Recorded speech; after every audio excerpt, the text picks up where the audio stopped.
22 जनवरी को होने जा रही अयोध्या में श्री राम लला की प्राण प्रतिष्ठा को देखते हुए सुखेड़ा और आसपास क्षेत्र के कार सेवक जो 1990 में अयोध्या पहुंचे थे, उन्हीं कार सेवकों का सुखेड़ा बस स्टैंड स्थित नंदेश्वर महादेव मंदिर पर हार और श्रीफल से सम्मान किया गया। सम्मान के अवसर पर कार सेवकों से न्यूज बॉयज ऑफ राइट से जेपी मालानी द्वारा पूछने पर कि 22 तारीख को अयोध्या में भगवान श्री राम लला जी तिरपाल से मंदिर में विराजित होने जा रहे हैं। कार सेवकों का दर्द के साथ गुस्सा झलक पड़ा।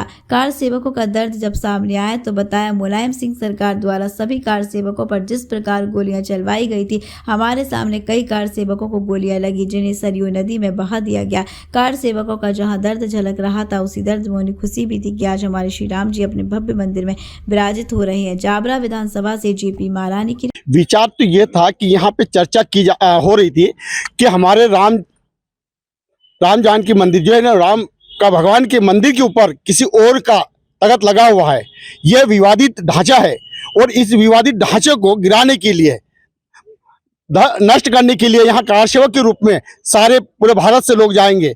उसी कार सेवक के यहाँ का जो संघ के माध्यम से ये जो लोग सभी ने तैयार हुए थे, इसी प्रकार यहाँ पे सुखेड़ा से तैयार हो रहे थे, सब लोग बैठे हुए थे और मैं भी उपस्थित हुआ। उसी तारतम्य में मैं यहाँ से निकले। यहाँ सुखेड़ा से मुझे अवध नारायण मालानी वो जावरा छोड़ गए, मैंने मम्मी से मुलाकात करवाई और वो बीमार हालत में थे, उनको केवल पैर छुए और चल दिया। और जावरा से ट्रेन गए और ट्रेन से कटनी चाघाट पहाड़, वहां से चाघाट के बाद में ट्रकों से इलाहाबाद तक पहुंचाया गया। इलाहाबाद के बाद हम जब निकले थे तो हमारे साथी कई खुली जगह में रात का समय था, सो गए थे और मैं सांसद जो है गुजरात के, उनके साथ में, उनके परिवार के साथ में निकल गया था। वहां की अयोध्या के यानी उत्तर प्रदेश की जनता को बहुत बहुत धन्यवाद दूंगा कि क्योंकि हर जगह खिचड़ी का प्रयोग बनाए रखा था, हर जगह खिचड़ी का उपयोग, हर कार सेवक को सेवा की जा रही थी, किसी को भूखा नहीं मरने दिया। यानी पुलिस के तानाशाही, शासन की तानाशाही के कारण हमारे कार सेवक काफी परेशान हुए, मार भी खाए परंतु पीछे नहीं हटे। और जो नारा था कि अयोध्या का मंदिर वहीं बनाएंगे, वो नारा आज साक्ष होने जा रहा है। आज 24 जनवरी को जो भगवान श्री राम का स्थापना की जाएगी, आज वो दिन पुनः याद दिलाया जा रहा है। उसी के तारतम्य में हमारे सारे कार सेवक को यहाँ सुखेड़ा नगर में सम्मान, श्रीफल के द्वारा सम्मान किया जा रहा है। और आगे आने वाले समय में मैं पूर्व भी बोल चुका हूँ कि मैं जब तक जीऊंगा, जब तक संघ का कार्यक्रम तो रहता ही है, परंतु भगवान अयोध्या के लिए बार बार यदि टूर बना रहेगा तो परिवार के साथ में अयोध्या के लिए जाऊंगा, दर्शन करूंगा, कम से कम 8 दिन रहूंगा और हमारे साथियों को भी साथ लेकर जाऊंगा। अयोध्या में जो मंदिर बना है, आज वो दिन मुझे रात भर सताता रहता है कि अयोध्या कब जाएंगे। किस प्रकार की व्यवस्था थी वहाँ पर और किस प्रकार का, अगर मंदिर अब बन रहा है तो पहले अगर मंदिर नहीं था तो किस प्रकार का वहाँ पे थी? वहाँ व्यवस्था जो जनता की, जो उत्तर प्रदेश की जनता जो थी वो बिल्कुल कार सेवक के साथ थी।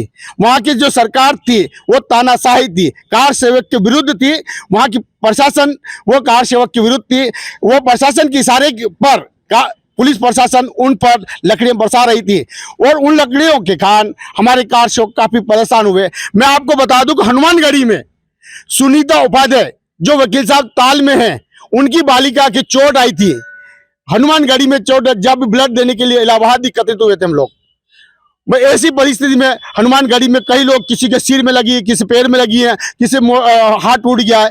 ऐसी स्थिति में भी वहाँ पे क्या मन में क्या चल रहा था और क्या सोचकर और क्या करना चाह रहे थे आप? हमारा तो ये था कि विवादित ढांचा को समाप्त करके आएंगे और अयोध्या का मंदिर वहीं बनाएंगे। हमारा उद्देश्य, हमारा लक्ष्य वही था।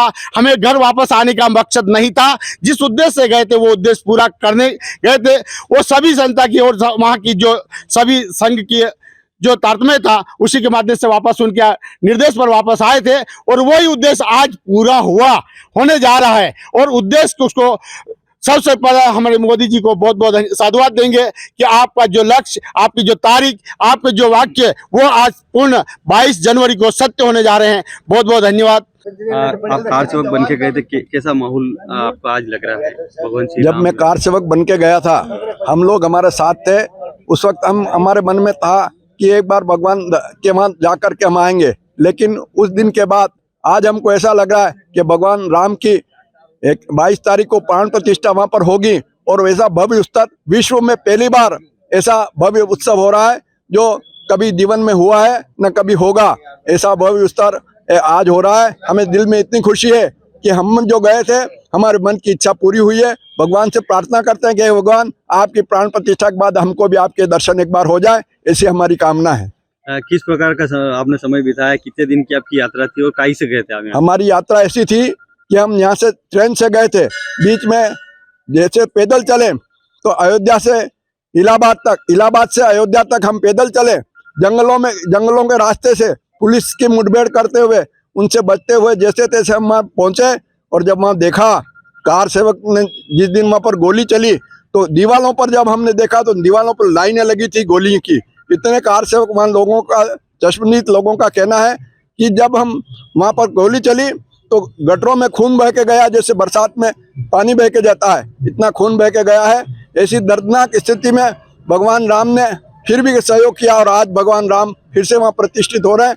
निश्चित रूप से हमको ऐसा लग रहा है कि हमारे भी कहीं दर्शन हो जाएंगे, उद्धार हो जाएगा। इसलिए हम ईश्वर से कामना करते हैं कि ईश्वर हम सभी कार सेवकों को एक बार आपके दर्शन हो जाए। जब सभी कार सेवक को पुलिस मार रही थी तो क्या लालकृष्ण जी आडवाणी भी उसमें कार सेवक के साथ में थे? हमारे आगे पीछे थे। लालकृष्ण जी आडवाणी को बचाने में आपने क्या सहयोग किया था? नहीं, हम थोड़ा उनसे आगे पीछे थे और वो आगे पीछे हम चल रहे थे, लेकिन हमको जो मारा पुलिस ने वो जीवन में कभी हम भूल नहीं सकते हैं। वो दर्दनाक घटना ऐसी हुई कि शायद कभी जीवन में सोचा भी नहीं था। जीवन की अविस्मरणीय घटना है, वो कभी हो भी नहीं सकती है। अगर बात की जाए अयोध्या की तो अयोध्या में कितने दिन आप वहाँ रुके थे और किस अयोध्या में हम 4 दिन वहाँ पर रुके और जब हम नहाने गए सरयू में और जब हमने डुबकी लगाई तो हमारे पैर में कुछ अड़ा, तो हमने जब जाके अंदर से उस डुबकी लगा करके उस बोरे को पकड़ के हम जब लाए तो बोरे को पकड़ के बाहर लाए और देखा उसको खोल के तो उसमें जवान 20-22 साल के लड़के की लाश निकली। उस बोरे में रेत भर के उस लाश को डुबा दिया गया था बंद करके। और फिर हमने पुलिस को ऐसी तो कितनी लाशें थी? ऐसा हमने पुलिस को सूचना दी, फिर उस लाश को सुपुर्द किया। ऐसे कई लोग मरे। सरयू पर जो पुल था उस पुल पर दोनों लोग बीच में थे और दोनों तरफ से पुलिस ने घेर लिया था और गोलियां चली तो लोगों ने सरयू में कूद करके अपनी जान दे दी। रतलाम जिले से कितने कार सेवक? 150 लोग करीब थे उस समय की बात है। आपके साथ में जाने वाले किसी कार सेवक के साथ भी कोई घटना घटी हुई? नहीं, छूट-फूट घटना तो सबके साथ हुई। ऐसा है कि हम आगे पीछे कहीं हो गए। एक कार्यकर्ता को भाई मोहन सिंह जी ने बताया कि घेर लिए थे, एक मुस्लिम गांव था, उसमें हमारे कई कार्यकर्ताओं को घेर लिया था। बड़ी मुश्किल से जैसे तैसे वहां से भाग करके और अपनी जान बचाई है।